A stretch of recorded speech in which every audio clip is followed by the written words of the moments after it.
disengagement plan has caused an intense dispute in Israel. For the first time since the Six-Day War, there is discussion of evacuating settlements in the West Bank and Gaza Strip.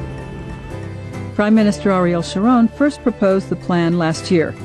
Supporters of the plan argue that this is a genuine attempt to solve a conflict that has raged for 4 years, claiming more than 1,000 lives in Israel without Palestinian partnership in negotiations.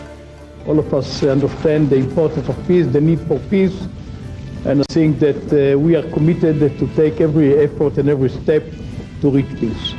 Opponents of the plan claim that it is a desperate attempt by Prime Minister Sharon to scrape together a policy that will allow him some room to maneuver. The plan, introduced in 2003, designates gradual evacuation of all the settlements and 7,500 residents of the Gaza Strip, as well as 4 settlements in northern Samaria, Ganim, Kadim, Chumash, and Sa'ano.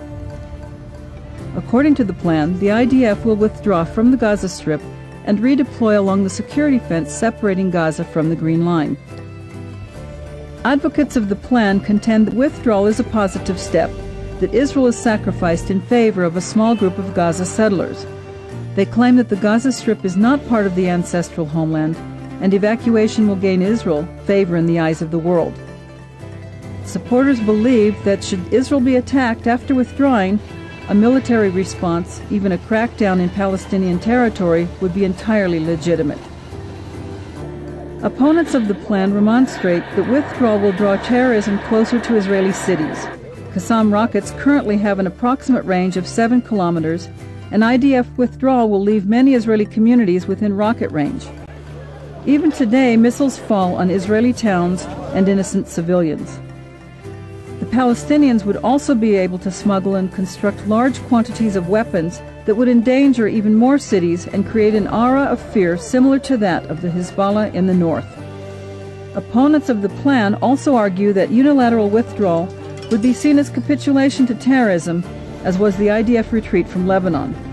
In their opinion, withdrawal would reward the last 4 years of Palestinian violence and encourage terror attacks as a method of bringing additional Israeli concessions in the West Bank. It will be difficult for the IDF to resume operations in the Gaza Strip after withdrawal, and that at any rate the UN is not to be depended on in the event of an attack on Israel. The struggle over disengagement threatens to divide the Israeli people, and some fear a civil war. The left encourages Prime Minister Sharon to proceed with the disengagement plan, and believes that only the Likud will succeed in evacuating settlements. The right hopes that Sharon, who is considered the father of the settlements, will come to his senses quickly and stop before thousands of Jews are forced out of their homes.